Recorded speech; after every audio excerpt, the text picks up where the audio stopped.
Muy buenas tardes con todos. Bienvenidos a esta nuestra segunda clase. Vamos a avanzar un poco porque como no tuvimos clases el lunes de la semana pasada, tenemos un pequeño atraso.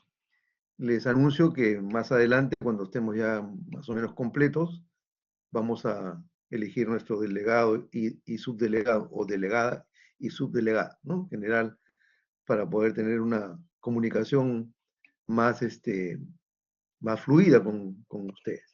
Mañana no vamos a tener práctica calificada. La semana pasada tuvimos la prueba de entrada, me parece que no estuvo tan mal. Entonces mañana no, un próximo martes sí vamos a tener práctica calificada. Mañana esperemos tener una proyección de videos sobre sismos en general. Voy a coordinar con el ingeniero Rimari para que les presente y explique, complementando la clase, algunos videos. Como ustedes pueden ver en el aula virtual, hay algunos videos que yo he colocado allí, y que no, para no tomar tiempo de la clase, podemos hacerlo en la práctica, ustedes los pueden ver también directamente. Sobre todo está ahí el del sismo de Alaska de 1964. Quizás ustedes ya han oído que el sismo más grande que ha habido registrado en tiempos modernos fue en 1960 en Chile, en la región de Valdivia. Las magnitudes que se usaban antes, que eran magnitudes de ondas superficiales, se le asignaba 8.9, y transformándolo ahora a lo que se llama el sistema de magnitudes de momento, se le asigna en esa nueva escala, no es que haya cambiado la magnitud, sino en otra escala, tenemos 9.5, es el sismo más grande que ha ocurrido, ¿no? Registrado. El segundo es el sismo de Alaska, del año 1964, 4 años después, ¿no? Tiene magnitud, y ahora no recuerdo, 9.3 me parece. El sismo de Japón del 2011 tiene magnitud 9, 9.1, alguna gente en esta escala moderna, y el sismo de Chile de Concepción, 8.9, andan por ahí, son sismos grandes, ¿no? De magnitud grande. Es un poco lo que esperamos en nuestro país en algún momento, 8.9, 8.7, ahí no se ponen de acuerdo la gente, las predicciones para el sismo más grande que podemos tener en los próximos años, ¿no? Próximas, diría bien, decenas de años, porque esos sismos así grandes, como hemos comentado, no ocurren todos los días. Vamos ahora a pasar a un tema que tiene que ver con nuestra estrategia de cómo resistir los sismos. Y voy a alterar un poquito el orden de las diapositivas que están en el aula virtual, porque me interesa presentar primero o recordar unos conceptos que estoy seguro ustedes también ya conocen, ¿no? Entonces voy a compartir la pantalla para poder ver nuestra primera diapositiva de la clase. Un segundito.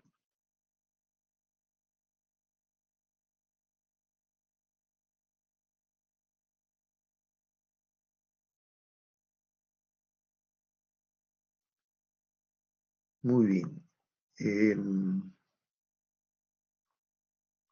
Esta vista la comenzamos a ver la clase pasada, y esquemáticamente nos indica cómo es la estrategia del diseño sismo resistente. Yo tengo una estructura cualquiera, de distinto tipo, puede ser edificio, puede no ser edificio, no importa. El caso de edificio quizás es lo que estamos viendo nosotros, ¿no? Acá en azul, digamos, tiene un peso, P es el peso del edificio. Cuando lo sometemos a un sismo, el sismo es en realidad pues, principalmente aceleraciones horizontales, van, vienen, ¿no? Entonces, en este esquema simplificado, vamos a poner como si fuera el sismo una cortante. Cortante es una fuerza transversal al eje del elemento, ¿no? Como en las vigas, que las vigas hacen un elemento horizontal, la fuerza es transversal. Entonces produce esfuerzos cortantes, también produce flexión, por supuesto, ¿no? Cortante. Entonces por eso le llamamos cortante basal al cortante en la base. Si yo explico aquí este cortante, aquí tenemos que la estructura se deforma. Todo material cuando está sometido a carga se deforma, es normal. Si no se deforma, no trabaja, ¿no? Eso es lo normal. Lo que pasa es que las deformaciones son pequeñas, no cambian la forma de la estructura inicial. Y aquí en el esquema habíamos dibujado un gráfico, tenemos un gráfico cortante, desplazamiento lateral. Ya, entonces cuanto más alto el cortante, más grande el sismo, digamos, más el cortante, ¿no? Y de acuerdo al procedimiento este que habíamos visto inicialmente de hace muchos años, antes del año 50, el cortante sísmico, o sea, el B cortante va a ser un coeficiente multiplicado por el peso. Ya, entonces acá está el peso, el coeficiente modernamente se ha sofisticado, ¿no? En varias partes, vamos a explicar después esto, aunque ya estoy seguro que en algunos otros cursos ustedes han tenido exposición a este tema, ¿no? Entonces, este es el nivel del sismo fuerte, sismo severo. Nuestro sismo de diseño es un sismo fuerte, que se calcula de esta forma. Pero nosotros vamos a decir, oye, como ese sismo ocurre solamente cada 500 años, 475 años en promedio, entonces si mi estructura dura 50 años, yo no le voy a dar pues la resistencia, para eso no tiene lógica económica, ¿no? Entonces doy a dar una fracción de esa resistencia necesaria. Entonces, si esta es la fuerza que produce el sismo, yo lo divido entre R, ¿está? Y ese es el cortante que voy a usar para diseñar. Buena cuenta, entonces mi resistencia es un poquito más que esta por los factores de seguridad. Recuerda que habíamos hablado de factores de seguridad, son del orden de 1,6 a 2, ¿no? Factores de seguridad. O sea, desde la carga de diseño hasta que la estructura empieza a dañarse, empieza a fallar, alguno de sus elementos se empieza a exceder su resistencia. Entonces empieza a fallar la estructura, pero es un sistema progresivo, ¿no? Progresivo. Entonces, esta es al final, nuestra resistencia.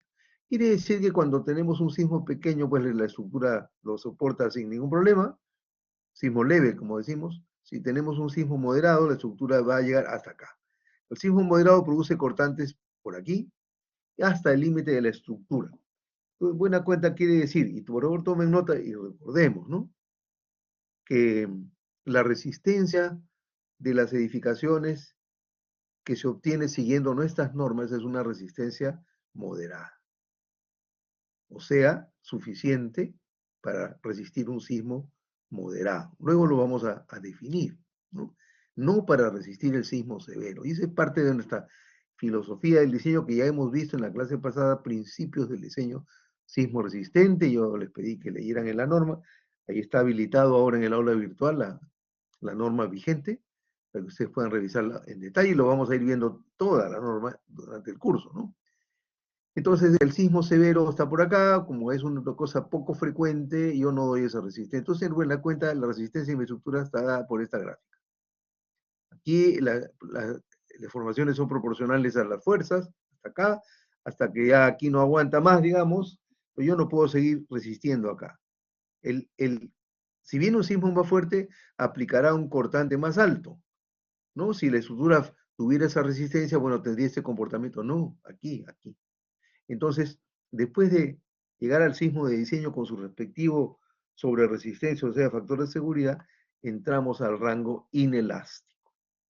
Entonces, ahora quiero que revisemos esos conceptos. Comportamiento elástico, comportamiento inelástico. Entonces, la estructura debería ser capaz de deformarse inelásticamente hasta llegar a este desplazamiento real, que es el producido cuando aplicamos la fuerza del sismo severo, pero inelásticamente. Entonces, esto habíamos definido que, digamos, la longitud de esa sección es lo que llamamos la ductilidad, el desplazamiento máximo entre el desplazamiento al que fluye la estructura, o el desplazamiento de fluencia, ¿no? Eso habíamos comentado en un inicio.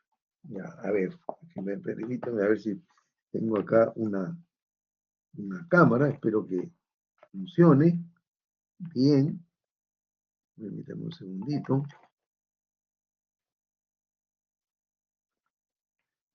Ya. Sí, siguen viendo. Ah, qué bueno. Un ratito, por favor.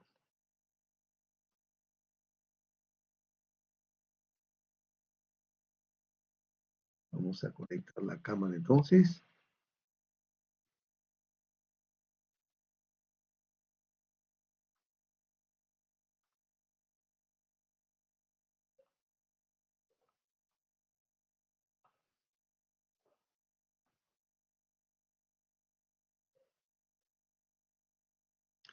Entonces, esto es, ¿no es cierto? Lo vimos la vez pasada y quiero yo que eso no es de lo mismo que estábamos viendo. Entonces, aquí está resumido, vamos a levantar un poquito por aquí entre todo.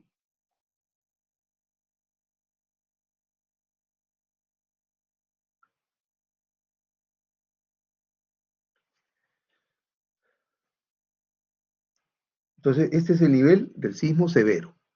Periodo de retorno, 475 años. Todo eso tiene que saber, ¿ah?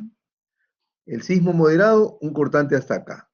Pues acá está la resistencia del diseño, bueno, más o menos un poquito más. Así es como se comporta el edificio. Aquí entramos al rango inelástico, ¿no? Muy bien. Sus sismos leves están todos por acá, pues conducen cortantes pequeños, entonces la estructura los resiste sin ningún daño. Recuerden que eso habíamos visto. Este es el comportamiento inelástico. Entonces, cuando ocurra el sismo severo, la estructura debe ser capaz de deformarse sin romperse. Esto, comportamiento inelástico, muy importante. ¿Cómo lo cuantificamos? Con esta propiedad que le llamamos ductilidad. La letra mu, el desplazamiento máximo, entre el desplazamiento del que la estructura entra en la fluencia. Ah, así es la cosa, ¿no es cierto? Permítanme agrandar esto, creo que ahí está grande ya. La estructura entra en la fluencia. Este desplazamiento de fluencia, aquí, es el que sale del análisis. Cuando hacemos nosotros usando cualquier programa, cualquier cálculo, porque nuestro análisis es lineal, o sea, supone que la estructura tiene un comportamiento así lineal, aplicamos este nivel de fuerza y calculamos ese nivel de desplazamiento. Eso es lo que hacemos. Entonces, el del análisis, ¿no es cierto?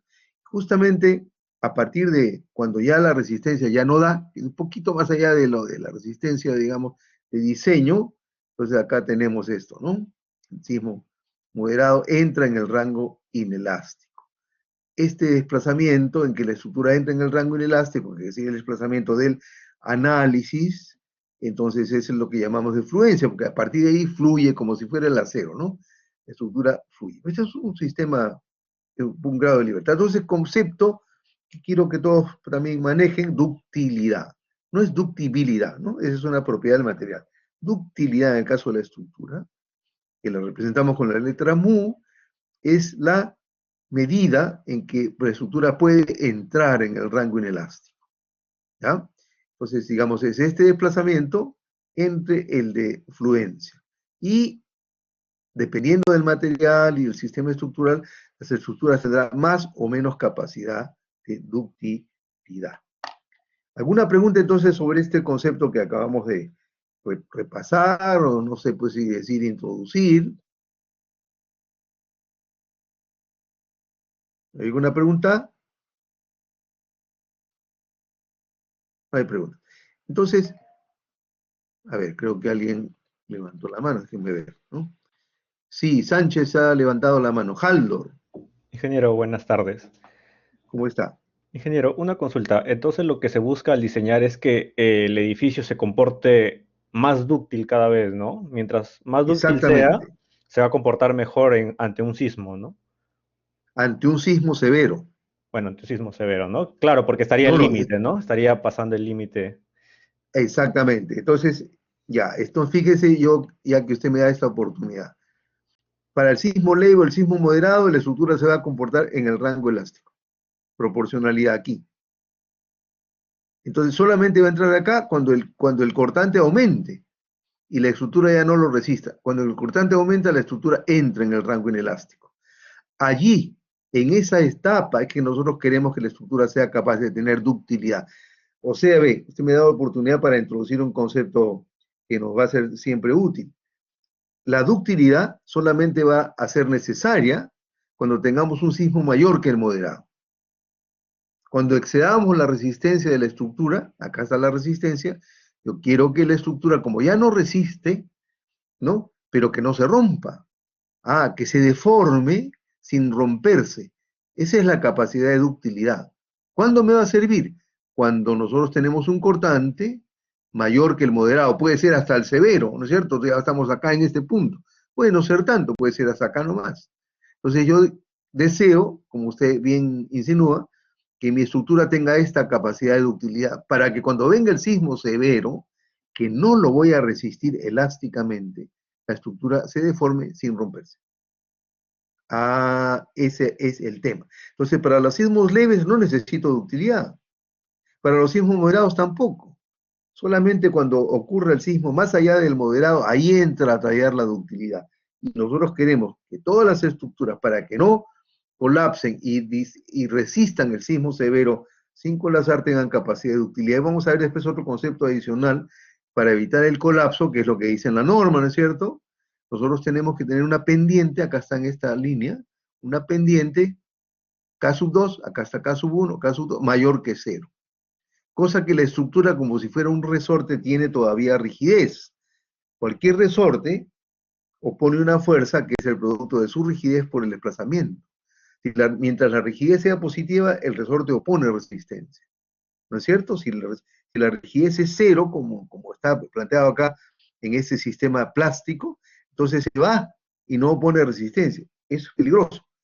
Nosotros lo que vamos a buscar es que haya ductilidad, pero que también haya un residuo de resistencia. Eso vamos a revisarlo también inmediatamente. Me parece que alguien más tenía otra pregunta. ¿Alguien más levantó la mano?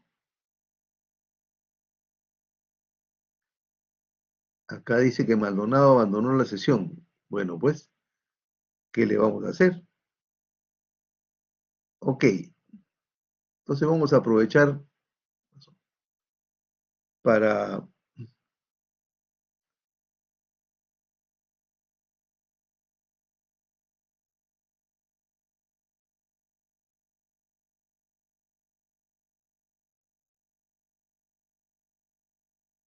para pasar lista.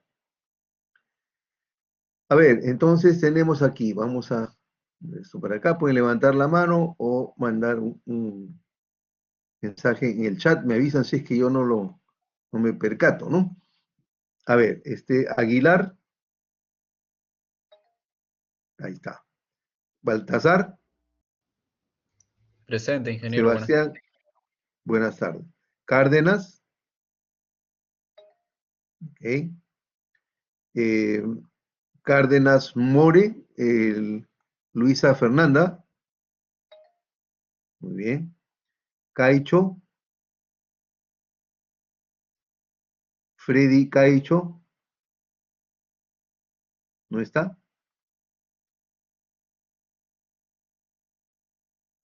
Chaviguri, hola Chaviguri. Ciesa, Nicole, ok. Conde, ya. Congona, Aguilar, Renata, ok, gracias. Contreras, Condori, muy bien. Durán Carrasco, muy bien. Flores Ruiz, Luis Flores Ruiz, Presente, ingeniero. ok, gracias. Guardales Orellana, ok. Herrera Mazuelos, ya. Guamaní Rodríguez, muy bien. Guapaya Villanueva, Natalie, ok. Japay Liñán, Justo Quispe, ya. Lagos Quispe, ok. León Mori, Adriana, ok. Loyola Samayoa, gracias. Maldonado Anco, ya. Malpartida Alarcón, ok. Minaya Gamboa, Bringio, ahí está. Montes Sumarriba, gracias. Oviedo Zúñiga, ok. Pachas Castilla, Palacios Rivera Diana, ya. Revilla Barbosa, Reinaga Gómez, Sumac, ok. Rojas Estrada, Rojas Estrada,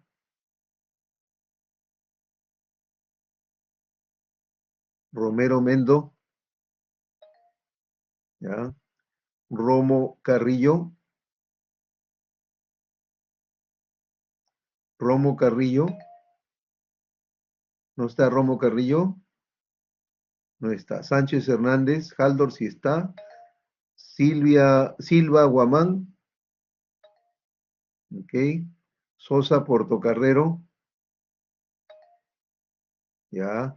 Tafur Sánchez, Tagua Mautino, Torres Mora, Stephanie, ok. Tobar Huarca,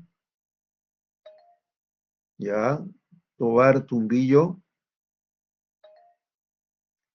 Trujillo Olortegui. Ok, parece que somos todos. A ver quién no estaba. No estaba. Caucho Gamarra llegó. ¿No? Rojas Estrada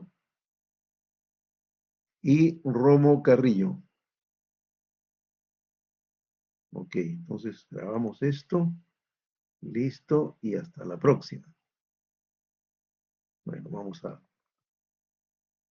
regresar acá.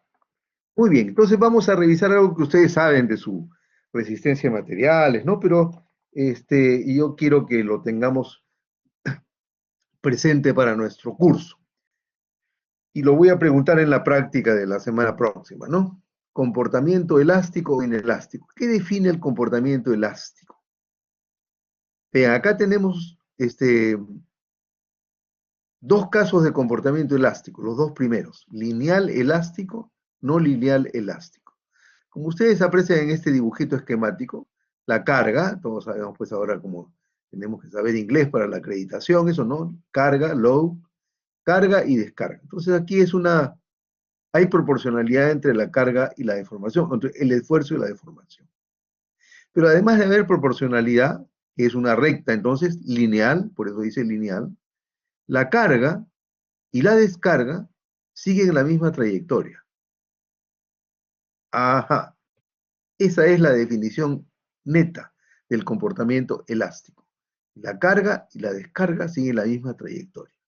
Fíjense en el segundo gráfico, esfuerzo de formación también, pero primero tenemos una recta y luego se inclina, ¿no?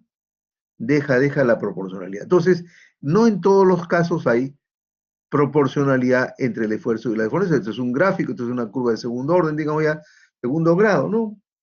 Ah, ya. Entonces, no es lineal, no es una recta, pero la carga y la descarga siguen la misma trayectoria.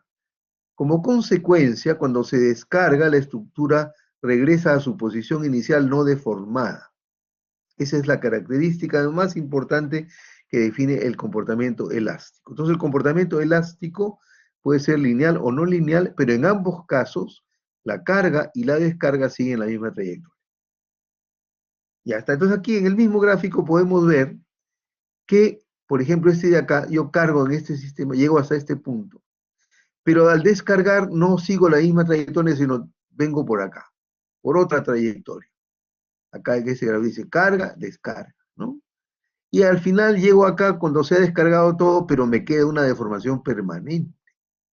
Ajá, la carga y la descarga no siguen la misma trayectoria. Este es el comportamiento inelástico. Pero además, como ustedes aprecian, no es lineal. No es lineal, igual que pero este seguía la descarga por la misma trayectoria. No, acá no. Acá la carga, no lineal, y la descarga sigue otra trayectoria. Entonces queda deformado acá. Ese es el comportamiento inelástico. La diferencia principal entre el comportamiento elástico e inelástico es que la carga y la descarga sigue otra trayectoria. Y la consecuencia es que queda una deformación permanente. Eso va a significar que nosotros hemos absorbido energía en el sistema, sino de dónde va a quedar la deformación permanente. Muy importante, ¿no es cierto? Una pregunta, no puedo verificar acá. ¿Está mi cámara prendida? ¿Está todavía viéndome? Sí se visualiza, ¿Alguien ingeniero. que Sí, Ah, ingeniero. magnífico, ya, porque a veces estuvo pasando en el ciclo pasado que desaparecía la cámara y yo prendía como ustedes ven, yo tengo una camarita acá para enfocar mi cuaderno, ¿no? Para mostrarles gráficos que hago como si fuera pizarra, y ahí se cruzaban ambas cámaras y no salían, pero me alegro que viendo, porque creo que es importante que vean los gestos que hace el profesor, pues, más si no estaría más aburrido todavía. Ya, acá otro gráfico que extiende lo mismo, ¿ya? Ya, miremos aquí al lado derecho. Ciclo de cargo, no lineal, ¿no? Fíjese que entonces todo esto que está aquí sombreadito, ¿qué significa? El área bajo la curva esfuerzo de deformación o fuerza de desplazamiento representa la energía de deformación. ¿Ya? Muy bien. No es que esta el área sea la energía de deformación, sino la fórmula de energía de deformación está en función de la fuerza y el desplazamiento, y entonces por eso se puede representar así, ¿no? Cuando es una recta es más fácil, es un triángulo. Pero fíjese, aquí yo cargo, entonces todo es la energía que se ha acumulado en mi sistema.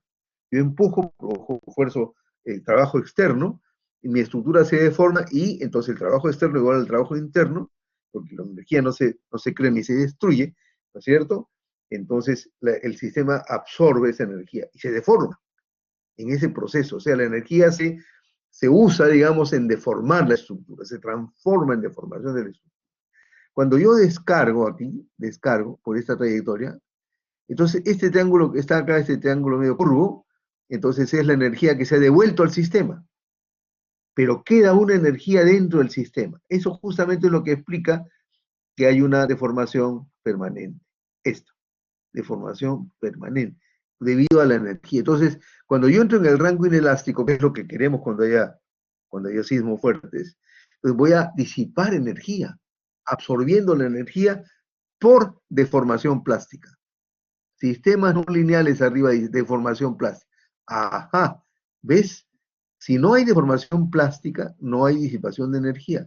Por eso es importante que la estructura tenga esa capacidad, como preguntó Jador, que la estructura tenga, los sistemas estructurales tengan capacidad de entrar al rango inelástico sin romperse. ¿Para qué? Para esto. Para que en cada ciclo de carga y descarga disipen energía, absorban energía que le da el sismo. Esa es la manera en que nosotros enfrentamos el sismo severo, absorbiendo energía por deformación plástica. Ahora tenemos dispositivos, ¿no? Externos, que amortiguadores, disipadores, aisladores que absorben energía, y la energía no va a la estructura misma, es una gran cosa. ¿Ve? Eso es un poco que nos está ayudando en ese tema. Al final tenemos una clase sobre eso, ¿no? Entonces, yo tengo aquí en este gráfico, ¿no? Es sencillo, ¿no? La primera parte, la ley de Hooke, esfuerzo proporcional a la deformación, como ustedes ven, la proporcional y justamente el módulo de elasticidad. Si esto es un material solamente, la pendiente de la recta de esfuerzo de formación es el módulo de elasticidad. Hasta acá pues está, digamos, lineal, ¿no? Aquí. Luego entra en el rango inelástico y empieza a deformarse, ¿no? Esta es la deformación plástica. Acá ya se rompe la estructura, pues. Si nosotros descargamos, entonces nos queda esta deformación permanente. Esto es lo mismo, un poco. Entonces, ¿cuáles son los sistemas que se presentan en distintas estructuras? Porque esto hace nivel de digamos, un elemento, ¿no? Pero a nivel de toda la estructura también podríamos decir, bueno, ya, fuerza y desplazamiento de la estructura. Acá, cortante y desplazamiento. Como todo, como un todo, la estructura como un todo. Entonces, dependiendo del material, podemos tener, por ejemplo, si es acero y todo entra en el rango inelástico, es muy típico este sistema elastoplástico. Elástico, plástico es cuando es así horizontal. ¿Ya? Plástico. Perfectamente plástico, decía alguna gente. Entonces esto yo cargo, entro en el rango inelástico, descargo como ustedes ven en la recta paralela acá, descargamos, acá ya está la carga cero, acá está la carga ahora en el otro sentido, empezamos a cargar y se encuentra también la resistencia máxima en el otro sentido, entramos en el rango inelástico en el otro sentido. Acá el signo simplemente significa un sentido o el otro, ¿no es cierto? Derecha o derecha izquierda. ¿No? Acá descargamos, cargamos en el otro sentido y se comporta este sistema elastoplástico así bien bonito. Bueno, este de acá es similar, pero dice bilineal porque la pendiente no es cero en ninguno de los casos. En cambio, la pendiente acá es cero. Acá la pendiente es diferente de cero. Recuerden mi grafiquito. Acá está la pendiente. ¿cierto? Acá está la pendiente cero y acá yo tengo esta pendiente diferente de cero. Este es el elastoplástico, este es bilineal. Una línea, otra línea, por eso llamamos bilineal. ¿Ya? Ahora, dependiendo pues del tipo de sistema estructural, si es concreto armado, si son pórticos, si son placas, tenemos distintos tipos de comportamiento. Por ejemplo, este de acá tiene tres líneas. Una, dos, tres. Se llama un sistema trilineal, ¿no? Y tiene este tipo de comportamiento. Hay otros que se definen como curvas, que son precisamente en los suelos, por ejemplo, ¿no? Que es una ley de modelo de Rampes. Y hay cantidad de distintos tipos de modelo para el análisis inelástico, que depende si es la estructura porticada, si la estructura es con muros de concreto armado, si son estructuras solo de acero, si es estructura de albañilería, o si es una combinación de concreto armado y albañilería. Tienen distintos tipos de comportamiento inelástico, ¿no? Sistemas no lineales. Estos gráficos se llaman ciclos de histéresis, comportamiento histerético, del griego, que quiere decir repetirse. Entonces, histéresis, elastoplástico, bilineal, triniliar, hay el modelo de Kraft, hay cantidades de modelos para representar una situación real, en una estructura real. Eso es. Entonces tenemos ya comportamiento elástico, cuando la carga y la descarga ocurren a través de la misma trayectoria, y puede ser lineal o no lineal, y tenemos comportamiento inelástico, que es lo que estamos viendo acá. Entonces, en el comportamiento inelástico, lo que aventaja o lo que sucede es que vamos a tener energía disipada en mira, acá solamente un ciclo de carga y descarga. Cuando nosotros acá tenemos carga, descarga, carga, descarga, vamos en cada ciclo disipando energía. Por eso es tan importante que el sistema sea capaz de deformarse sin romperse, ¿cierto? Esa es un poco la idea, la capacidad de ductilidad para que pueda disipar energía. Por eso es que entonces he puesto este gráfico ahora después. Disipación de energía por deformación plástica, ¿cierto? Entonces ya vimos comportamiento lineal, comportamiento no lineal, comportamiento elástico y comportamiento inelástico. Ciclos de histéresis, el comportamiento histérico. Acabamos de ver estas tres cosas. ¿Alguna pregunta sobre lo que acabamos de ver? Muy importante que tenerlo claro. Ingeniero, disculpe. Claro, no me pidas disculpas, pregunta nomás. Eh, ¿Puede volver a explicar el sistema elástico-plástico, por favor? A ver, pero toma nota, pues, ya he dicho clarito, lo he explicado más o menos. Sí, Vamos sí, a repetirlo, ¿ya? ¿Tienes alguna pregunta en especial? ¿Por qué dices que me vuelvo a preguntar? ¿Cuál es tu duda? Para ver si lo podemos aclarar más fácilmente, pues. o sea, cuando las flechitas, o sea, más que nada cuando entra Ya, en el vamos a gráfico. hacer, no te preocupes. Vamos a hacer. A ver, ¿dónde estamos?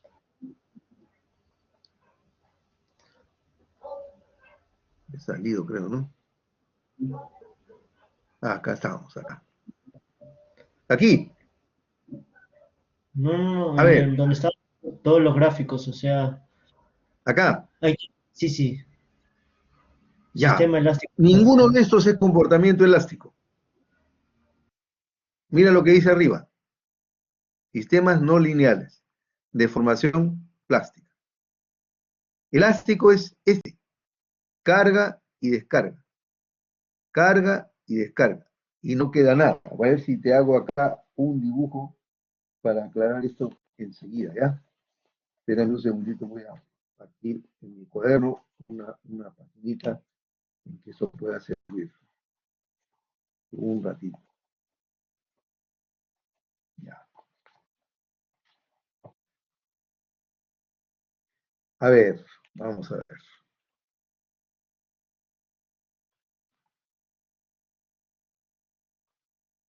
Vamos a ver. Entonces yo tengo, digamos, mi estructura. Vamos, esquemáticamente, este es una estructura, un edificio. Lo cargamos acá y se va a ir deformando, ¿no? Ya. Entonces, pero la carga la vamos a aplicar progresivamente. Entonces yo tengo esta primera situación en que la estructura resiste íntegramente la carga dentro de sus esfuerzos de trabajo. Entonces tenemos yo voy cargando aquí, acá, ya. Todo esto que está, esta área que está aquí debajo de este triángulo, es la energía de formación, ¿no? Toda esa energía de formación, hasta llegar a este punto. Aquí está la carga. Muy bien, ahora voy a descargar. Entonces, el sistema ha absorbido energía, claramente, ¿no es cierto? Entonces, estamos, a ver, acá. Estamos en este punto. No hemos llegado así y hemos cargado hasta acá. Está energía. Ahora empiezo a descargar. Empiezo a descargar. No, tengo un lápiz rojo aquí, no lo conseguí más. Hacia acá está. Ahora empiezo a descargar.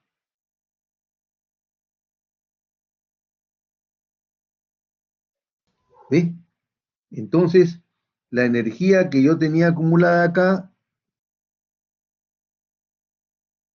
en este caso, desaparece, regresa como trabajo externo y regresamos a este punto.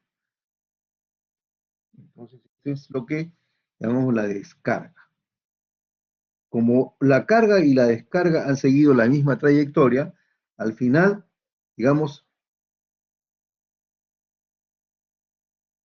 no hay energía en el sistema.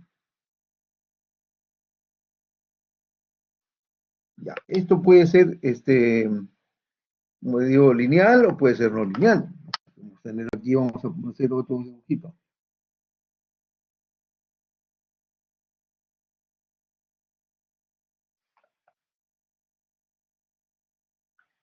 ¿No? Puede ser no lineal. Ya, yo cargo aquí.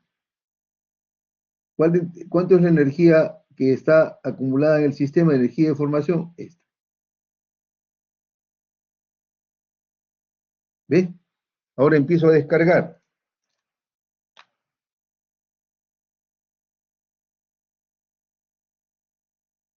Y nuevamente, esto es comportamiento elástico.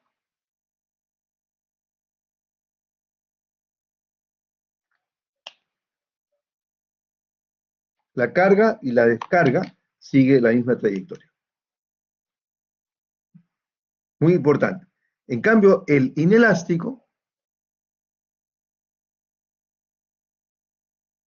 es cuando nosotros cargamos, entramos al rango inelástico y descargamos, y hay una deformación, mira, en todos los casos, ¿no? Una deformación permanente. Ya, y queda una área encerrada. En cambio, en el que hemos visto hace un ratito, no queda ningún área después que terminamos de cargar, regresamos al punto de inicio. No hay energía dentro del sistema. Entonces no hemos disipado nada de energía, pero la estructura se ha recuperado íntegramente. En cambio, en este otro caso, queda una deformación permanente y entonces el sistema ha absorbido energía. Parte de la energía que el sismo aplica a la estructura se ha incorporado al sistema y ha significado que haya una deformación permanente. Evidentemente, la deformación permanente es porque el sistema se ha absorbido energía. Entonces, esa es la diferencia entre el elástico y el inelástico. No sé si aclaró en algo tu duda. Sí, ingeniero, muchas gracias. Ok, sigamos. Entonces ya hemos visto eso, ¿no? Por eso yo después moví esto de acá para que teniendo ya claro más o menos estos conceptos, ustedes pueden seguir. Esto, fíjense, el antecedente de la ingeniería sismo resistente que ahora es un estándar, ¿no? ¿Hace cuántos años? 61, 60 años, ¿no? Blume, Newman y Corning introducen el uso del concepto de ductilidad y su relación con el diseño de estructuras de concreto armado. Ajá, ya hemos definido en esta clase mismo el concepto de ductilidad, ¿no? Para que la estructura pueda deformarse sin romperse. Porque recién en el año 63 el ACI introduce el diseño de lo que llamamos el LRFD. A ver, ¿quién me dice qué es esto del LRFD? Que es nuestra técnica de diseño moderno, ¿no? Ahora vamos a ver aquí nuestra listita. Hay 42, está bien. LRFD. Cristian Revilla. ¿Qué cosa es en los métodos de diseño que significan estas iniciales LRFD, Cristian? Es el método de factores de carga y resistencia. Exactamente, sí. ¿Y las letras esas qué significan si usted quiere ayudarme? Ah, está en inglés, ¿no? Load and Resistance Factor de Zinc.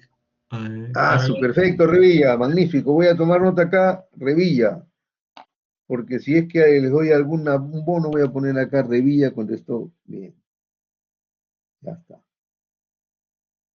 Ya, Revilla, está usted anotado aquí en la clase. ¿Qué día es hoy? De agosto. Hoy 6 de agosto, es una batalla de Junín, ¿no? El 6 de septiembre, perdón, ya me pasé. 6 de septiembre. Junín hace un mes. Gracias, Revilla, para todos, ¿sabe? Nos ha dado un recuerdo bueno. Nuestros métodos de diseño con cargas y resistencia factorada, L, load, y R, resistance, factor design, ¿no? Ese es lo que llamamos, en el año 63 se llamaba diseño de la rotura, Revilla. Así lo aprendí yo, imagínate, ¿eh? Yo estaba estudiando estas cosas en el año 63, 64, 65, hasta 66 que terminé. Bueno, pues, ya, al año 64 tenemos el primer proyecto de norma peruana basada en la de la Asociación de Ingenieros Estructurales de California. En el año 70 tenemos nuestros primeros modelos analíticos para el análisis inelástico. Recién, fíjese, ya cómo vamos a hacer el análisis inelástico no era sencillo. Estábamos entonces desarrollando esos métodos matriciales. Primera norma peruana a nivel nacional después del sismo de Chimbote. Ahora vamos a ver después una clase sobre esto, ¿no? Muy bien, entonces nosotros hemos dicho que cuando ocurra el sismo severo, la estructura va a exceder su resistencia. Y estas bolitas que ustedes ven ahí en este gráfico significa que se excedió, se llegó al momento máximo de esa sección, de esa viga, o esa columna, y una vez que se llega a su momento máximo, ¿qué pasa con la sección? El acero se estira y entramos en el rango inelástico, pero en la sección, ¿no? Pero bien ustedes que la estructura se empieza a convertir en un mecanismo. Esta es la palabra mecanismo. ¿Qué significa mecanismo? Por lo que ustedes han llevado en su curso de dinámica estructural, quisiera que me ayuden nuevamente qué cosa es un mecanismo. Vamos a preguntarle a Diana Palacios. Diana Palacios, ¿qué entiende usted por un mecanismo? Acá tenemos unos ejemplos. ¿Qué ve usted? ¿Cómo puede usted definir estas estructuras convertidas en mecanismos? Mecanismo, considero que es una Aquí, la este forma en cómo se conjunto, realiza. un Ajá. conjunto de elementos, pero ¿qué ve usted acá, digamos, de diferente? Por ejemplo, acá todo está continuo, está bien, ¿no es cierto? Pero acá hay esto. Estas bolitas, Ah, digo, representan que se ha excedido la resistencia, ¿no? sí. Ajá. Entonces, En algunos casos tiene unas bolitas y en el otro no tiene esas bolitas que usted dice. ya, correcto. Entonces son distintos mecanismos. Ajá. Pero el mecanismo significa que tenemos, digamos, esta barra y dos rótulas al extremo. Es como una biela, bielas y rótulas. Eso es un mecanismo. Recuerden ustedes su curso de dinámica del cuerpo rígido. Ahí se trabaja con sistemas que tienen biela o una barra y rótulas, ¿no es cierto? Acá no, en una estructura porticada está continua, esa estructura está sana, está continua, el comportamiento es elástico. Pero cuando llego yo al extremo de la resistencia a este elemento, ya se convierte en una rótula, ¿ve? Se convierte en una rótula. Entonces, la estructura se convierte en un mecanismo. Entonces, el mecanismo es este conjunto de bielas y rótulas en el que se convierte mi estructura. ¿Por qué? Por exceso de carga. Ah, por exceso de carga la he dañado, pues. Entonces, aquí las rótulas están en la viga. En cambio, acá están en las columnas, ¿no es cierto? Si yo eh, señalo que estas bolitas significan que esa sección ya no resiste más momento, sino se va a girar sin incremento de momento, es como si fuera una rótula. Pero claro, no es que resista cero, no es una rótula elástica, no una rótula perfectamente elástica en momento cero, eso también hemos aprendido, no. Aquí tiene un cierto momento, MY, MU, como ustedes quieran llamarle, depende si es acero, si es este concreto armado. Una vez que yo trato de exceder la resistencia, se estira el acero y se comporta como si fuera una rótula. Entonces la estructura se convierte en un mecanismo. ¿Por qué menciono eso de los mecanismos? Porque cuando hemos excedido la resistencia, la estructura se empieza a convertir en un mecanismo y nosotros lo que queremos es evitar el colapso. La norma dice en nuestros principios de diseño que yo acepto que la estructura se dañe, pero debe evitar el colapso. Entonces, ¿qué cosa es lo que debo conseguir para evitar el colapso? Un mecanismo estable. Ah, ya, que sea capaz de disipar energía, sí, como hemos visto hace un rato, pero que sea estable. Ah, que sea estable. Por ejemplo, este del lado izquierdo es un mecanismo estable, porque las columnas, como ustedes ven, no están dañadas. Las vigas se han dañado. Acá solamente la base de la columna. En cambio, este mecanismo se ha producido un mecanismo de piso o de columna, se llama también, ¿no? Y cuando yo empujo esto ya no opone ninguna resistencia, de manera que esta estructura, si yo la empujo, se va. Y el peso después la va a vencer. Y va a colapsar, el piso va a colapsar. Entonces, este es un mecanismo estable. Y la diferencia entre uno y otro es que acá yo puedo aceptar daño en las vigas y acá es en las columnas. Yo no deseo esto. Este es un mecanismo inestable. Es indeseable, lo he puesto aquí en rojo. ¿Por qué? Porque ya no resiste más la estructura. ¿Dónde se ve este tema reflejado? Bueno, regreso a mi gráfico de hace unos momentos. Eso se ve reflejado en la curva fuerza-desplazamiento. Aquí, ahí está. Recuerden que F igual K por U, ya decíamos, ¿no? Bueno, yo en este gráfico, corte, desplazamiento, la pendiente es la relación entre la fuerza y el desplazamiento, ¿cierto? Entonces, lógicamente, cuando la pendiente es positiva, la estructura opone una resistencia, pues, F igual K por U. Yo la quiero deformar, la estructura se opone con una fuerza K por U. Si la rigidez, que es la pendiente de este gráfico, es cero, entonces la estructura se va. Eso es lo que pasa con un mecanismo inestable. No perdió su rigidez y se deforma, ¿no? Peligrosísimo. Yo lo que voy a querer siempre buscar, o sea, la manera de satisfacer lo que dice la norma, de conseguir un mecanismo estable, es que tenga acá, que tenga una pendiente positiva. Entonces yo lo llevo hasta su situación límite, pero todavía opone resistencia a un incremento de carga. Así defino un mecanismo estable. Por favor, tomen nota, porque es muy importante y eso lo vamos a preguntar para que ustedes lo tengan claro y lo puedan explicar con sus propias palabras. La estructura tiene que oponer resistencia a cualquier incremento de carga. No es que yo lo empujo y se va nomás. Uy, fatal, pues, ¿no? ¿Recuerdan cuando su curso de física 1, equilibrio estable, neutro e inestable? Yo no quiero pues equilibrio inestable, el neutro tampoco es bueno, yo quiero equilibrio estable. Y cuando yo saco a cualquier bolita, cosa de su posición, regresa, ¿no? Eso es lo que quiero. Entonces quiere decir que la estructura opone todavía resistencia a un incremento de carga. Entonces, a la izquierda, mecanismo estable, esa es la manera en que nosotros vamos a evitar el colapso. Y vamos a diseñar para conseguir mecanismos estables. O sea, mi estructura no es que va a tener la resistencia para el sismo severo, no. Pero cuando excedemos la resistencia, lo que yo quiero es que se convierta en un mecanismo que todavía tenga posibilidad de responder. Esa es. Y por supuesto ese mecanismo es capaz de disipar energía, pues. Claro. Ok. Algunos otros antecedentes, ¿cómo andamos con respecto a las normas? Bueno, y ahora sabemos que los códigos actuales contemplan la ductilidad con otros factores, ¿no? El SUX. Ahí es la medida de la ductilidad en la estimación de las fuerzas sísmicas. En 1970 tenemos en realidad nuestra primera norma peruana a nivel nacional, la segunda en el año 77, 97 la tercera, ya estamos en el siglo XXI.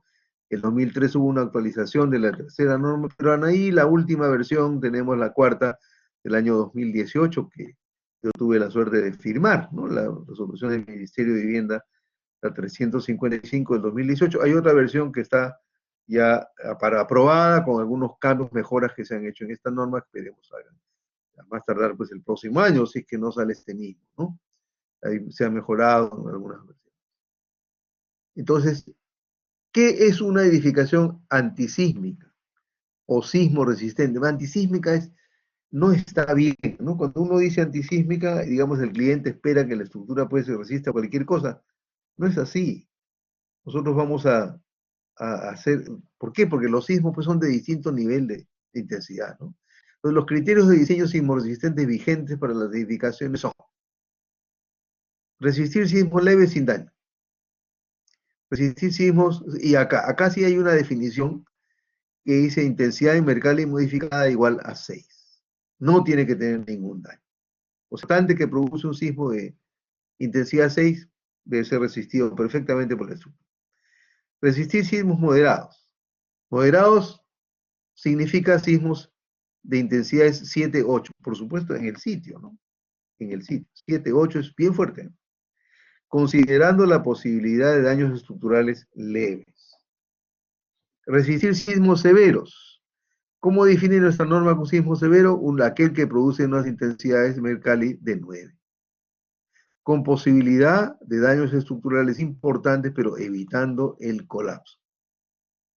Ya. Intensidad IMM, intensidad en la escala de Mercalli modificada, que vamos a ver un poquito más adelante. Este es un, digamos, criterios que en la norma tienen ahora lo vimos la clase pasada, está dividido en dos grupos, ¿no? Mucho más elaborado, pero yo quisiera que ustedes se recuerden eso, es bien fácil, pues, estos tres, ¿no?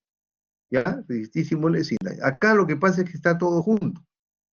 ¿Qué cosa todo junto? El nivel del sismo, leve, moderado, severo, y el comportamiento que esperamos, sin daño, con daños estructurales leves, y con daños estructurales importantes, evitando el colapso.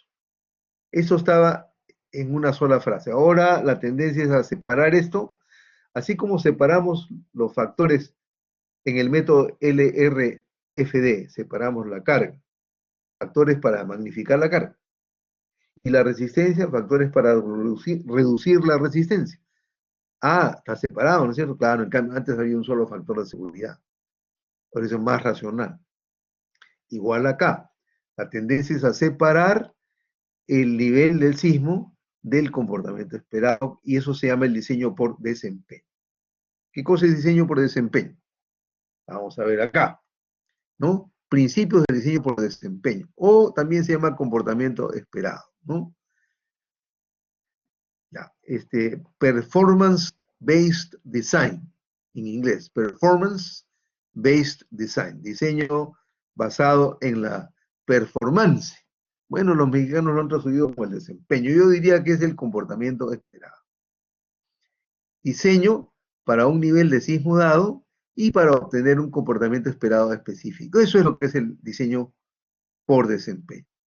¿Ya? Varía con la importancia de la obra. Acá, en cambio, tenemos un solo juego.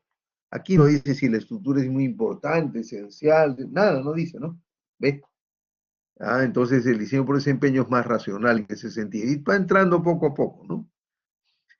Durante la vida útil de una edificación va a experimentar pues, muchos sismos leves, varios sismos de intensidad moderada y larga duración, uno o más terremotos de gran intensidad y larga duración. Bien, entonces vamos a decir acá, ¿cuáles son los niveles de los sismos? Y esto aquí lo tienen ustedes en el aula virtual. Por favor, tienen que aprenderlo porque este es nuestro lenguaje. La gente va a hablar a ustedes de este tema y ustedes tienen que tenerlo como parte de nuestro lenguaje técnico, ¿no es cierto?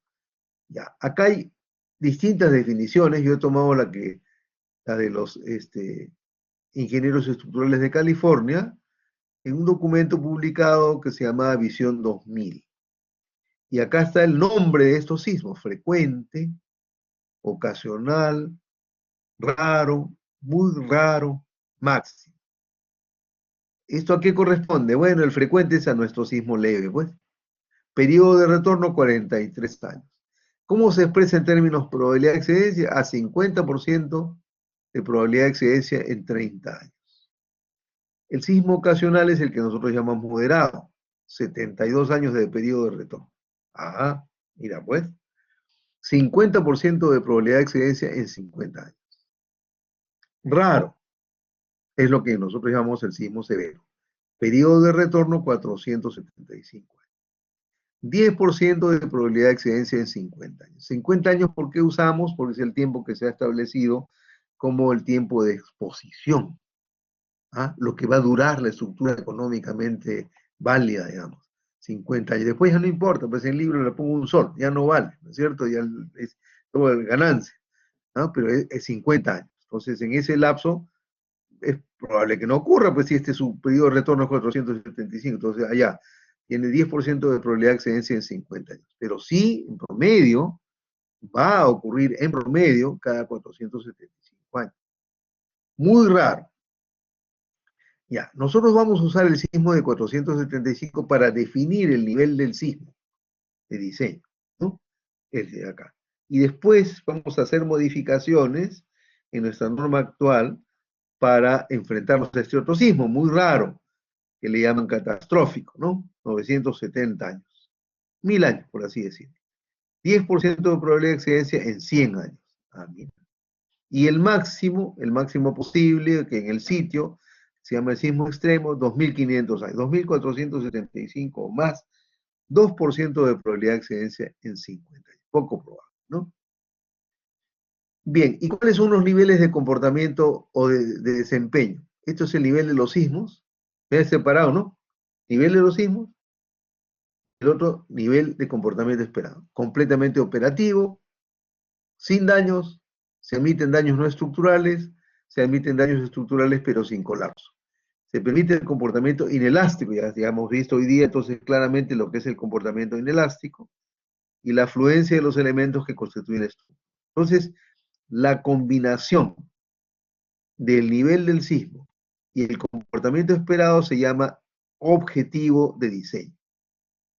Entonces, esto de acá, que vimos hace un ratito, resistir sismos leves sin daño, o sea, el nivel del sismo y qué comportamiento espero, moderado con posibilidad de daños estructurales leves y severos con posibilidad de daños estructurales importantes.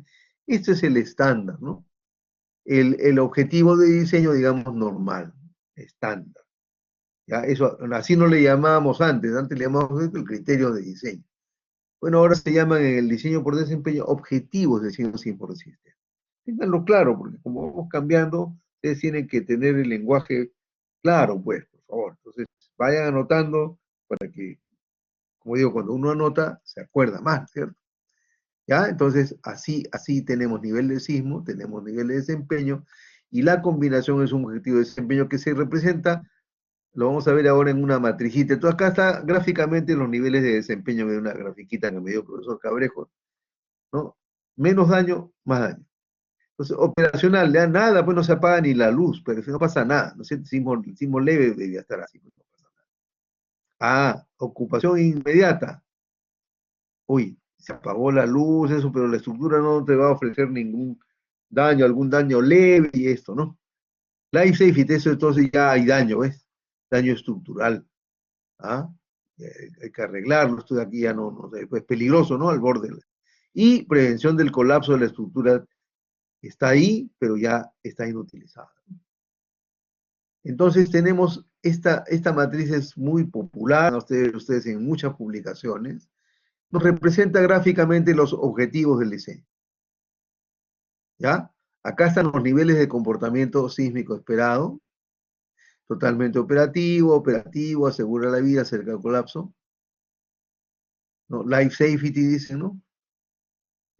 Como decía, ocupación inmediata es el operativo y totalmente operativo, operacionales. Entonces son los equivalentes, prevención del colapso, cerca al colapso. ¿Ya? Esos son los mismos que hemos visto en las 4 figuritas anteriores. Acá están los niveles del sismo de diseño. Digamos, el sismo leve, el moderado, el severo y el muy raro. La primera raya es el objetivo básico, que es el que tenemos ahora. Para una edificación nueva, regular, es lo mínimo que podemos pedir. Acá está inaceptable para construcciones nuevas. O sea, aquí tenemos que tener esto. ¿No? Sismo leve no produce ningún daño, moderado produce un daño estructural leve, y el severo produce un daño estructural importante, pero no hay colapso, ¿no es cierto? Y esto nosotros no diseñamos todavía para este muy raro, el que está cerca del colapso. Eso quiere decir pues que nunca deberíamos tener colapso, ¿no? Debemos hacer todo lo posible porque no haya colapso. ¿Y cómo hacemos eso? En nuestro diseño, nuestra estructura debe quedar convertida en un mecanismo que todavía tiene una respuesta hacia las cargas. Es un mecanismo estable. ¿Cómo lo sacamos eso? Bueno, cuando yo haga mi análisis para el diseño, voy a ver que mi curva, corte, desplazamiento, todavía tiene una pendiente positiva. La estructura todavía aguanta un incremento de carga. Así es como nosotros podemos estimar que la estructura se va a comportar bien, ¿no? Ya, entonces, mira, este es el objetivo básico. Luego el segundo, objetivos mejorados, dice, o de riesgo para edificaciones esenciales como hospitales. Objetivo de riesgo esencial acá, ¿está? Quiere decir que, por ejemplo, un hospital debe estar completamente sin daño para el sismo moderado. Nada, todo debe tener la luz prendida, todo no debe pasar nada. Ah, mira. Para el sismo raro, el sismo severo, debía estar de algún daño estructural leve o daño no estructural, es aceptable, pero fíjate, para el sismo para el cual mi edificio normal ya va a estar inservible. Ah, y para el muy raro, entonces recién voy a estar ahí con la estructura que va a tener un daño importante. Pero miren el periodo de retorno de esa estructura.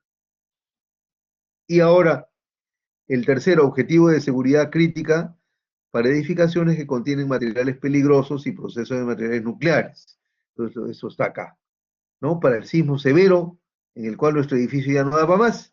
Aquí esto está nada, perfecto, ¿no? Operacional, ¿no? Completamente operacional. Y para el sismo muy raro, bueno, algún daño estructural leve habría que ver, ¿no? Entonces es mayor la exigencia. Como ustedes emprenderán, no es lo mismo pues una estructura estándar, normal, básica, que un hospital, unas que queremos que sigan funcionando. ¿Ve? Edificaciones esenciales. Eso ya lo habíamos visto la semana pasada. Esencial quiere decir queremos que siga operando después de la ocurrencia de un sismo. Bien, evolución de la sismología y la ingeniería sismo resistente, yo les voy a pedir que ustedes lo lean esto, ¿ya? Porque no yo leyendo acá y que ustedes escuchen y se van a poner la gran aburrida. Entonces ahí está en el aula virtual, den una leidita y para que se vean una idea de en qué cosa estamos. Y vamos a pasar de inmediato al tema a comenzar viendo el otro tema de hoy día, que es el origen de los sismos. Ya comenzamos a uno para tener tema pues para práctica la próxima semana. Entonces, ¿alguna pregunta?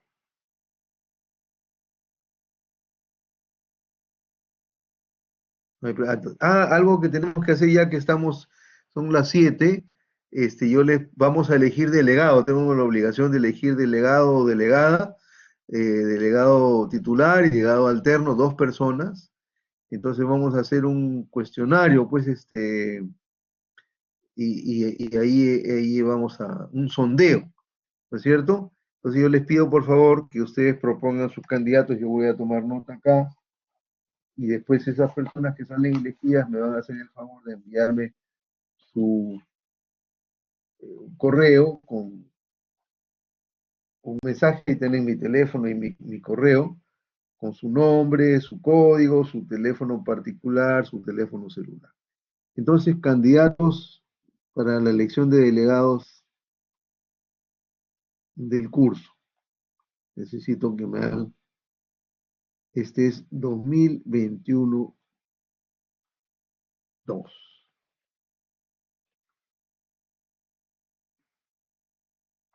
Ya, entonces vamos a mirar acá. Yo, ingeniero, dice, hay 2. Tenemos candidatos a Stephanie Torres.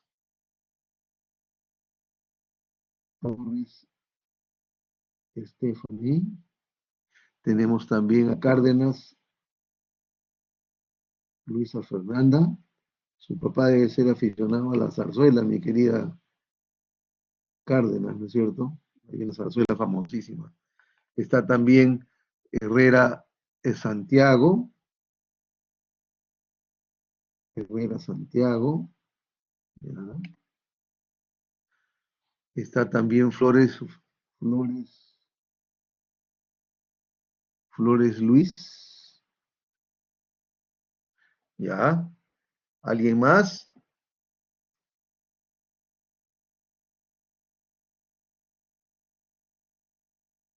¿Algún otro candidato? ¿Alguien que quiera proponer a otra persona?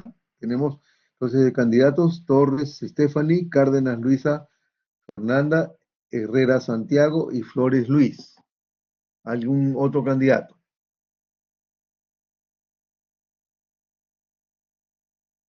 Entonces voy a escribir en el sondeo ahí para que ustedes puedan votar, ¿ya? A ver, las reglas son pues de los cuatro, los dos primeros será el primero el titular, segundo el accesitario. Si hay empate, hacemos una siguiente votación. Opción múltiple.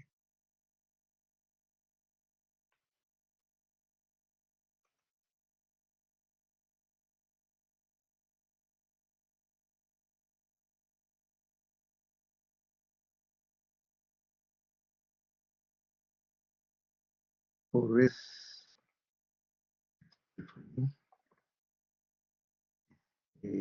Cárdenas.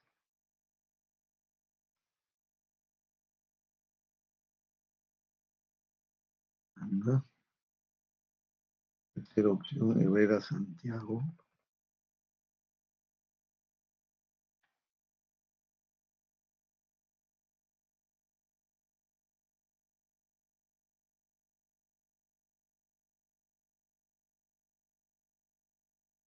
Flores Luis. Ya, entonces voy a poner para que ustedes, por favor, voten. Somos 41 personas. Pueden, por favor, empezar a votar, ¿ya? Ahí están los nombres de las 4 personas. Adelante, por favor.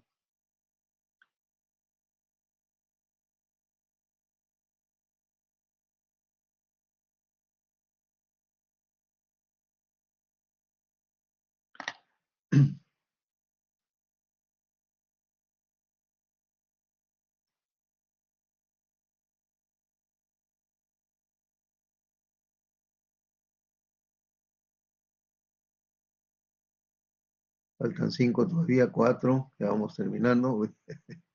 Está muy reñida la cosa. Faltan 2, por favor. Voten, 2 personas más faltan votar. Hay 2 sin respuesta. 1 sin respuesta. Falta 1 nomás. A ver, por favor, quien sea que no haya votado. Ahí están los 4 candidatos.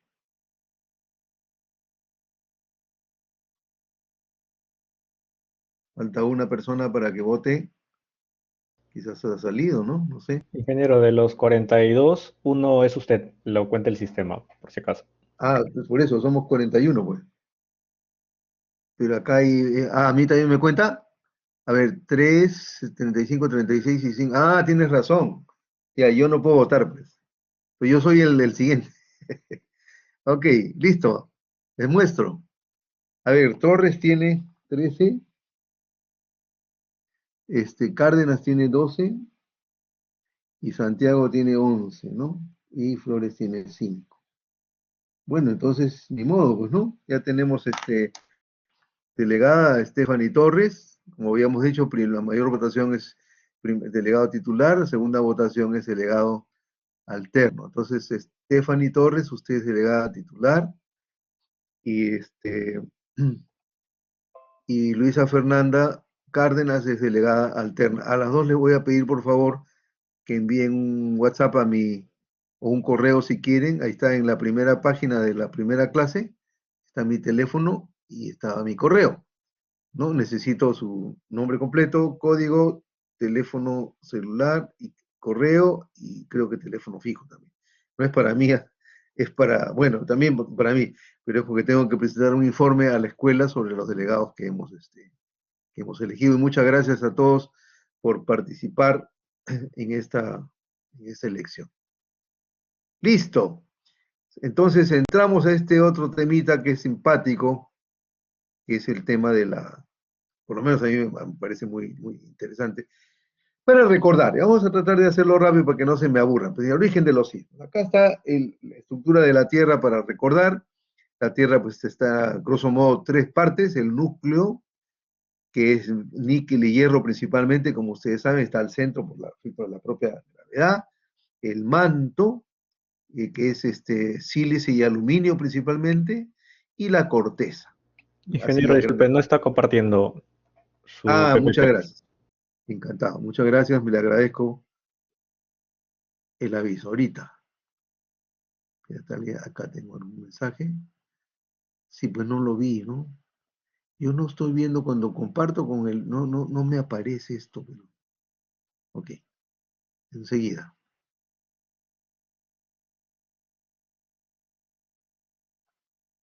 Gracias.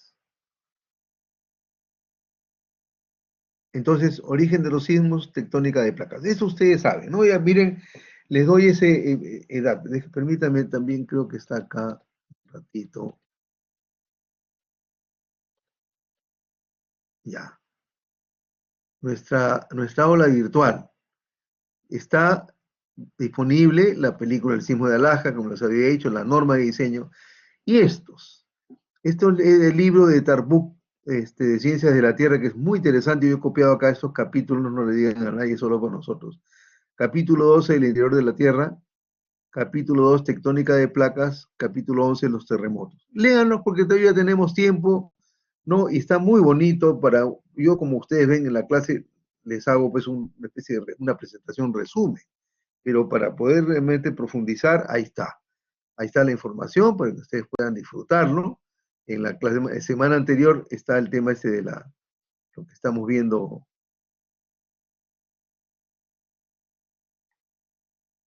Está bajo dice introducción, ya terminamos, diseño por desempeño, que acabamos de ver, y está sismología 1. Ahí está lo que estamos viendo en este momento, ¿ya? Está todo en el aula virtual para que ustedes lo puedan aprovechar. Ok, entonces decía que la Tierra tenemos aquí más o menos a escala, el núcleo, el manto y la corteza.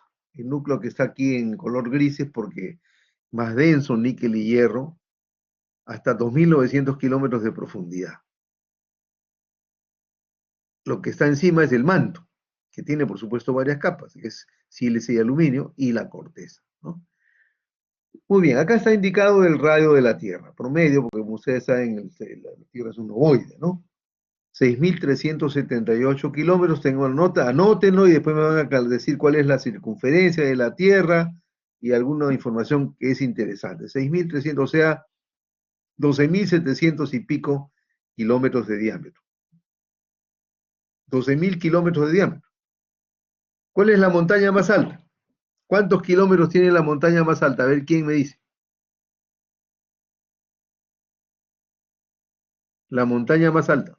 ¿Cuántos kilómetros? Acá está Santiago Herrera, nos ha puesto el Everest, hasta con el dato, rápido usted en internet, 8.468 metros nos ha puesto Santiago Herrera, que buen alumno Santiago.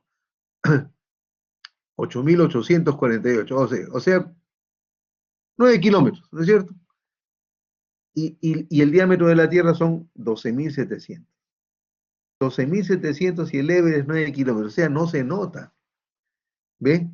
¿Ya? Y porque a la hora que les van a decir que el Everest se ha formado por el empuje de la placa de la India contra el continente asiático y ya absolutamente no es proporción que llaman la Tierra, presente proporción. Es bueno por eso que recordemos quizás esta cifra. El núcleo tiene dos partes, una parte central que es sólida, a 5.100 kilómetros de profundidad, y una parte que es líquida. Eso lo han deducido los geofísicos a partir de la propagación de ondas sísmicas, justamente. Luego viene el manto tiene varias capas, ¿no? De las más externas está la astenósfera, que es la capa débil. Como dice así, hay unos dibujitos ahora que vamos a ver. Y hay una parte dura, litósfera. Como ustedes saben de piedra, ¿no? Lito significa piedra, esfera de piedra, que está constituida por la corteza en sí, que la corteza va entre 0 a 100 kilómetros, y una parte superior del manto que también se ha solidificado, y eso está sobre el magma. La astenósfera está acá anaranjado, que es ese material caliente, color naranja, pero viscoso, ¿cierto? Entonces, ahí apoyan los continentes. Los continentes están aquí, la parte de la litosfera, y encima, por supuesto, están los océanos, ¿cierto? Aquí está esto es el libro de Tarbuk, que les estoy recomendando que lo vean, por favor, está muy bonito, está con más información, ¿no? Mira, dice acá astenósfera, mesósfera, el cial, sílice, aluminio, por lo que hemos llamado aquí manto, ¿no? Acá tenemos la astenósfera, esfera débil, significa astenósfera, ajá, litósfera, esfera de piedra, y la corteza, todo esto es lo que está duro. Acá están pues los continentes, la parte superficial y la parte oceánica, todo esto son los continentes, tienen esas partes, ¿no? Litósfera, astenósfera, acá dice 660 kilómetros, otros redondean a 700, bueno, mesósfera, o sea, el manto, ¿no? Mesósfera. Acá está la litósfera, entre 5 y 200 kilómetros según este espesor, y corteza entre 5 y 70 kilómetros. Es cifra importante que lo maneje, ¿no? Para poder ir trabajando. Muy bien, entonces, ¿qué dice la tectónica de placas? Que dice pues que en algún momento los continentes han estado todos unidos, y que hace 200 años ha empezado un desplazamiento de los continentes, y han dado origen pues a los continentes tal como los tenemos ahora. ¿Y cuál es la causa del movimiento ese de las placas? Tectónica de placas. Tiene que acá hay distintos dibujos, he puesto a propósito, ¿no?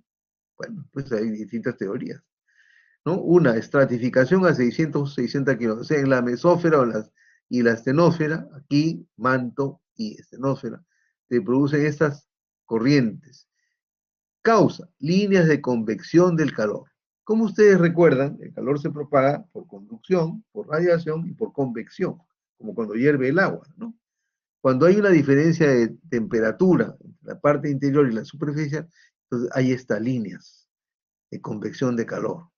Rápido suben la parte caliente a la parte fría y producen unas fuerzas, unas fuerzas, un empuje, ¿no es cierto?, sobre la litosfera. Esta es una opción. Acá hay otra más sencilla, ¿no?, en que habla de estas corrientes así, ¿ves? Otra convección de todo el manto. Aquí como fuera uno todo. Son teorías distintas que hay, pero al final de cuentas todos terminan de tener estas placas, estos empujes sobre las placas. Aquí en este libro de Sarria tenemos un que es más o menos similar, ¿no? Acá está la flechita que indica que estas fuerzas sobre las placas, ¿no? Aquí es dirección del desplazamiento, entonces cuando se separa esta empuja para un lado o para el otro, sale material y se forma una dorsal oceánica. Sí, ¿no? Dorsal, como una columna vertebral. También hay unos puntos calientes, por ejemplo, las islas en Hawái son islas volcánicas, en medio de la placa del Pacífico. Bueno, punto caliente sale aquí esto. En el otro extremo, entonces tenemos que una placa desciende debajo de la otra. Y vean, aquí está bonito ese dibujo porque pueden decir, ¿y cuánto va, hasta qué profundidad hay sismo? Bueno, se va fundiendo nuevamente las placas acá, ¿no? En cambio, en esta hipótesis va fundiendo solo en la astenósfera. Esto nos indica que los sismos se producen solamente hasta esta profundidad. Entonces, ¿quién empuja las placas? Las líneas de convección de calor por este gradiente, esta diferencia de temperatura entre la parte interior y la parte superior. Acá está esquemáticamente, manto, astenósfera, la fuerza sobre la placa, la litósfera, entonces acá se separa y acá se hunde. Por eso tenemos unas zonas de separación que se producen estas dorsales, una cresta, va saliendo material y otra zona que se hunde. ¿Por qué? Porque si esto se abriera, va habiendo más superficie y la Tierra sería como un globo que se infla. Bueno, la gravedad no lo deja. Entonces, esto en otro lado se va hundiendo, ¿ya? Se va hundiendo, entonces ahí tenemos ese es el mecanismo de la tectónica de placas. La litosfera está formada por una serie de placas que conforman la superficie terrestre. Ok. El espesor de estas placas es de 70 kilómetros bajo los océanos y el doble bajo los continentes. Las placas se desplazan sobre la astenosfera. Zona parcialmente fundida, clasificada de 700 kilómetros de espesor. Ustedes han visto que en un libro dice 660, otro dice 700. Bueno, pero por ahí. Pues. Debido a corrientes de convección de calor. Si no hubiera diferencia de temperatura entre el interior de la superficie y entre el interior de la Tierra y la superficie, no habría pues ese gradiente y no habría esta transmisión del calor por convección, no habría sismos. ¿No es cierto? Entonces, el hecho de que haya esta diferencia de temperatura producen estas corrientes que son las que empujan a las placas. Al empujar a las placas, las deforman y la energía se acumula. En algún momento esta energía que se empuja sobre la otra va a romperse y va a haber esta liberación de la energía que a modo de explosión se transmite como vibraciones. Eso es el sismo, básicamente. Ya. Entonces, aquí tenemos un esquema de los movimientos de las placas tectónicas. Después vamos a volver a ver otra vez esto, ¿no? Pero así, para como introducción. Acá está NZ, la placa Nazca, SA, la placa sudamericana, la placa de Cocos acá en Centroamérica, la placa del Caribe, aquí también en Centroamérica, la que ha producido no hace mucho el sismo en Haití, ¿no es cierto? Y hace pocos años también. Pero que no siempre la velocidad con que se mueven es igual y la frecuencia con que ocurren los sismos es igual. La gente a veces se olvida y después tenemos estas consecuencias. Nosotros felizmente de alguna manera tenemos sismos frecuentemente, la gente es consciente que, bueno, sismos se van a producir siempre, ya cada vez hay más, digamos, difusión que los sismos son un hecho frecuente y que hay que prepararse y que estamos esperando uno más fuerte todavía y prepara tu vivienda, ¿no? Para cuando esto ocurra y no puedas sufrir pues, esta pérdida de todo tu patrimonio, ¿no? PA, la placa del Pacífico, grande. La placa de Norteamérica, todo esto. La placa de Europa y Asia, ¿no? De África. La placa arábica, la placa persa, en fin, Somalia, la placa antártica, la placa de las Filipinas, la placa de la India y Australia. Ya, ustedes ven unas líneas rojitas acá. ¿Qué dice? Cordillera del océano y zonas de fractura. Vean las flechitas blancas, para un lado, para el otro. Acá tenemos un corte, y vamos a ver entonces que en ese extremo, esto quiere decir que entonces se para y sale una cordillera mesoatlántica. Esto rojito, aquí tenemos una cordillera y justamente tenemos Islandia, ¿no? Acá, que es producto de la separación de las dos placas, ¿no? Sí, Islandia. Ustedes han visto la serie de los vikingos, en algún momento pues los vikingos ya en el siglo XI, ¿no? Siglo XI, siglo X, viajan y empiezan a poblar Islandia y también Groenlandia, partiendo de Noruega, ¿no? Imagínate. Bueno, entonces estas zonas son de separación, ¿ya? También aquí tenemos zona de separación, mira acá cómo se mueve la placa del Pacífico, la placa Nazca hacia acá, se va separando, generación de placas, cordillera submarina del Pacífico Este, acá está. Y al otro lado, tenemos en la zona de aquí de Nueva Zelanda, también, esta zona también hay subducción y hundimiento. Zona de subducción, quiere decir esto, cuando una placa entra debajo de la zona de subducción, la placa entra debajo de la rotación, nuestra placa Nazca, aquí está, entra debajo de la placa sudamericana. Ese es nuestro principal mecanismo, ¿no? Esta placa va entrando por debajo y acá se producen sismos en toda esta zona, no solamente pues aquí, sino todo esto está afectado por este empuje de las dos placas. Entonces algunas se separan, otras convergen y los movimientos son distintos. Aquí tenemos movimientos de las placas y hay sus velocidades al año, centímetros al año. Ahí vemos un poco nuestra zona de interés primero. Placa sudamericana. Me olvidaba de señalar acá. Las placas tienen, como ustedes ven, una parte oceánica y una parte continental. O sea, la placa sudamericana es todo esto.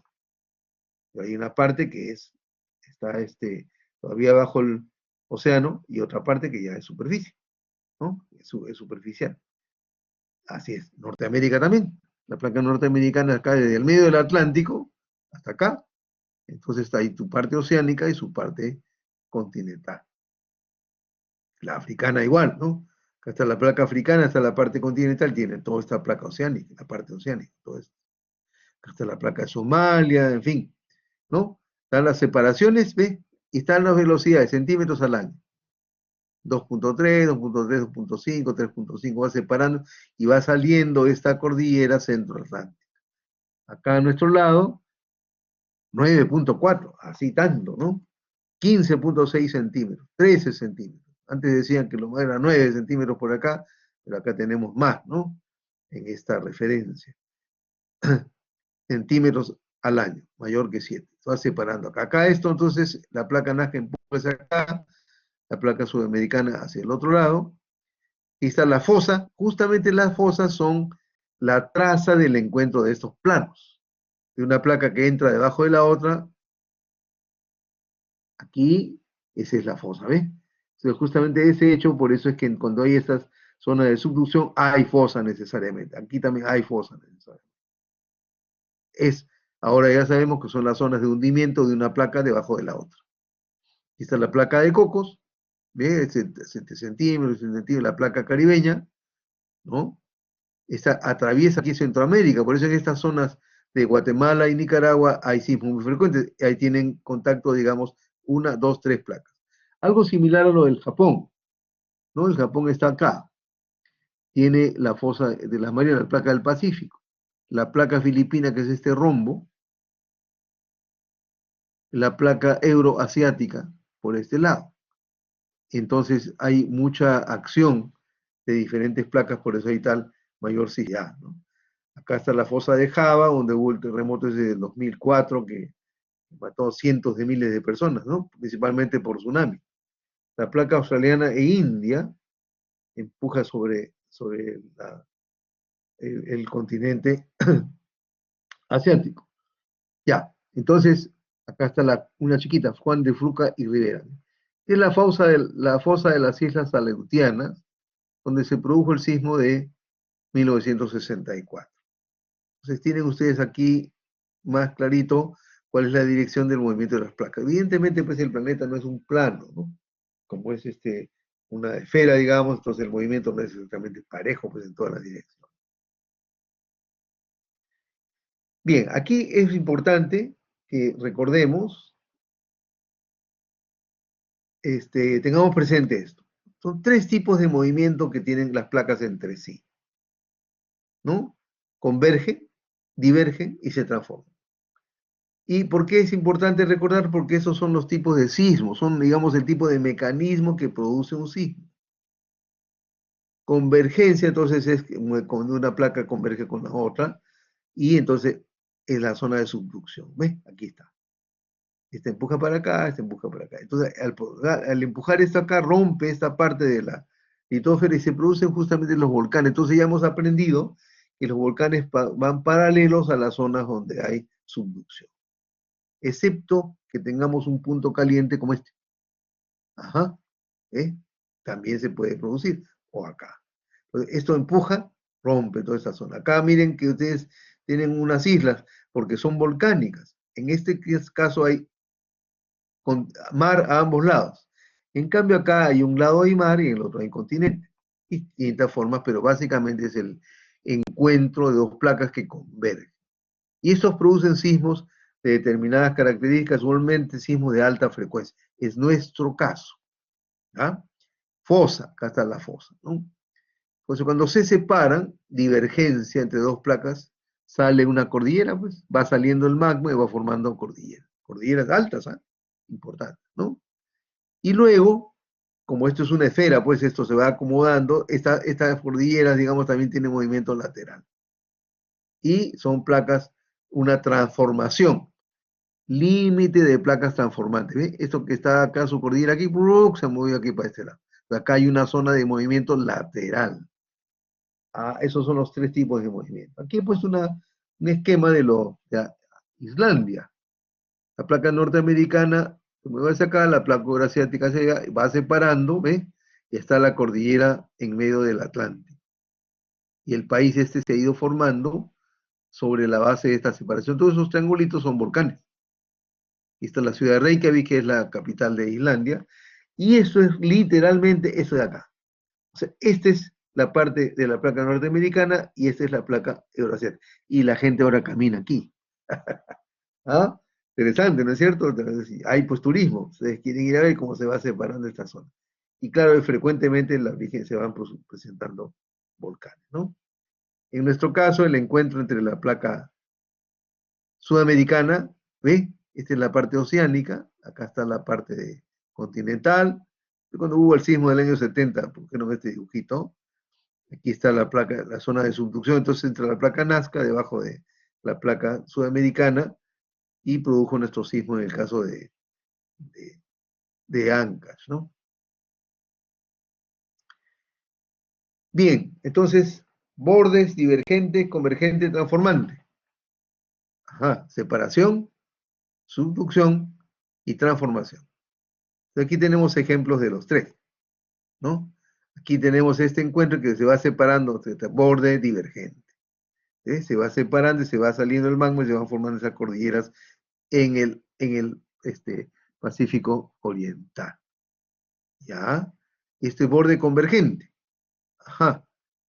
La placa sudamericana se mueve hacia el oeste, la placa de Nazca se mueve hacia el este, convergen las dos, aquí está, y una entra debajo de la otra. En el esquema como ustedes ven, aquí entonces va rompiendo, este empuje va rompiendo esta placa y permite que haya volcanes. Y el encuentro, finalmente el encuentro transformante, o sea, en que una placa se mueve paralelamente a la otra, un movimiento básicamente horizontal, ¿no? Entonces ahí este movimiento es movimiento lateral, borde transformante. También lo hay aquí, vean aquí la flechita hasta la falla de San Andrés, que también es un movimiento transformante, en California, ¿no? Aquí está Baja California, que es México, aquí está, digamos, viene por acá la unión de las dos placas, ¿no? Acá está ya los Estados Unidos, y entonces entra en California, y se produce la llamada falla de San Andrés. A ver si puedo pasar una vez. Aquí está. Falla de San Andrés, mire. Esto está, aquí está la unión de la placa del Pacífico y la placa norteamericana. En el continente. Es un movimiento transversal. Acá está la flecha, mire cómo es. La falla de San Andrés. Entonces, esta especie de falla, en realidad, pues, efectivamente es el contacto entre la placa del Pacífico y la placa norteamericana. Pero hay un sistema paralelo de fallas, ¿no? Esta es, digamos, la más importante y se puede ver así, como una gran cicatriz. Y esa es la que produce, pues, terremotos en California. Pero digo, como digo, hay una serie de fallas también paralelas. Esto es un sistema de fallas que produce sismos en esta zona. Regresamos. Aquí está un ejemplo de lo que sucede en la India, en que tenemos el empuje de la subducción de la placa de la India en el Tíbet y la China. Entonces tenemos acá la placa de la India continental que ha chocado contra la placa euroasiática. Corteza continental, litósfera, estenósfera, ¿no? Antigua corteza oceánica. Continente continúa convergencia. Entonces fíjense, aquí está la parte continental, aquí está esta meseta del Tíbet. Cuando esto empuja, entonces vamos a tener, a ver, ¿qué pasó? No sé por qué no. Está un poco lenta mi máquina.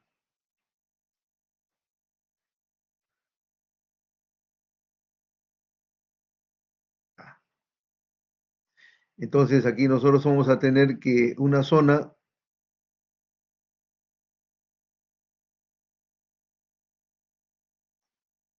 sí que está pasando. Ya, bueno, ya los tenemos acá.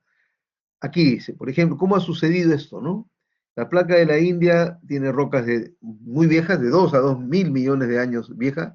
Por ejemplo, este puntito de referencia se choca con la placa euroasiática, antigua corteza oceánica, la punta de la placa de la India, y al entrar esto de acá abajo va levantando esta zona. ¿Ve? los Himalayas. Entonces los Himalayas son parte de la placa de la India. Este punto que estaba acá abajo se ha ido levantando hasta acá. Y por supuesto está lleno de fallas aquí. Y aquí está la placa euroasiática que da origen a esta meseta del el Tíbet, ¿no? Y vean esta vista del lado derecho, ahí están todos los Himalayas como este arco y toda esta zona de plegamiento, ¿no? Que son zonas donde se producen sismos. La placa de la India empujando acá está el monte Everest, 8.800 y pico metros, como dijo su colega, ¿ve? Y entonces al producirse este encuentro, se producen esos levantamientos de las placas. Origen de los sismos. Bueno, resumen, fuentes principales del origen de los sismos, ya nos quedan unos minutos. Entonces, sismos de origen tectónico, los movimientos de la corteza terrestre son los más frecuentes y de mayor tamaño o magnitud. También hay sismos de origen volcánico asociados a la actividad de los volcanes. Deslizamientos de grandes masas de tierra, colapso de cavernas subterráneas, explosiones nucleares inducidos por altos embalses de agua. Todos estos producen temblores. Entonces, la tectónica de placa fue una teoría presentada por el profesor, el meteorólogo Alfred Wegener. He puesto su foto aquí para que ustedes lo conozcan. Desapareció en un accidente sobre Groenlandia. Ya, postulado en 1912. Dice pues que hace 225 millones de años había un solo continente, que se llama toda la Tierra, Pangea, y un solo mar, todos los mares, Pantalasa.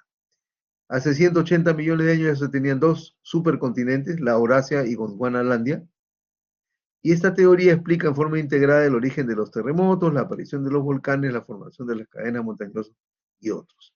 Aquí en este esquemita que he sacado, no sé, del National Geographic, no, del Scientific American, geológicamente, paleozoico, mesozoico, cenozoico son las eras, ¿no? Tres eras grandes. Antes está el precambiario, ahí está el periodo cambiario y todo lo que es anterior se llama precambiario. ¿Cuántos millones de años hay acá? 600, ¿no? Entonces fíjense que recién hace 225 millones, ¿dónde está 225 millones? Por acá. Al comienzo del Mesozoico comienza ese proceso de separación recién, no hace mucho, en buena cuenta, ¿no? Ya hace 180 millones por aquí, entonces ya teníamos dos supercontinentes. Y esto ha seguido. Entonces, hasta actualmente. ¿Cuál es la edad de la Tierra? 4.500 millones de años. Solamente recién hace 225 tenemos este proceso de deriva continental, ¿no?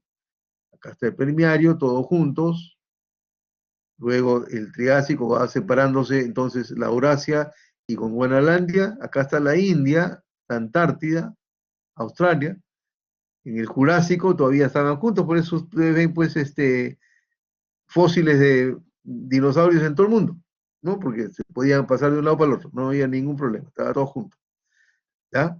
Aquí está la India sigue su viaje hacia encontrarse con Euroasia, acá ya se separa Sudamérica de África y finalmente la situación actual. Ahí nos vamos a quedar porque ya nos ha ganado el tiempo. El día miércoles entonces seguimos. Están estas vistas en el aula virtual. Ustedes las pueden revisar ahí, ¿no? Vamos a avanzar el próximo miércoles y ya tenemos algún material para una primera practiquita el próximo martes. Mañana recuerden que el profesor va a hacernos unas películas. Aquí, ya creó Stephanie un chat, ¿no? Chat WhatsApp con dice, ¿qué es eso, Stephanie? Háblame. Sí, ingeniero, buenas noches. Sí, he creado un chat de grupo para este grupo de sismos. Allá. Entonces, ¿y cómo se llama? ¿Y un nombre raro tiene? Ese es el enlace, se llama sismo resistente. Y en Ya. descripción todo el nombre y el resto. Pónganme a mí también, pues, para yo darles informes sobre cualquier noticia. Ok. ¿Ya? Y no se olviden, por favor, de pasarme los datos que les he pedido tú y Luisa Fernanda también para poder hacer mi informe, ¿ya? Listo. Entonces, muchas gracias. Nos vemos el día miércoles. Mañana, por favor, no se la pierdan que van a estar bonitas las películas, ¿ah? Hasta mañana, hasta miércoles.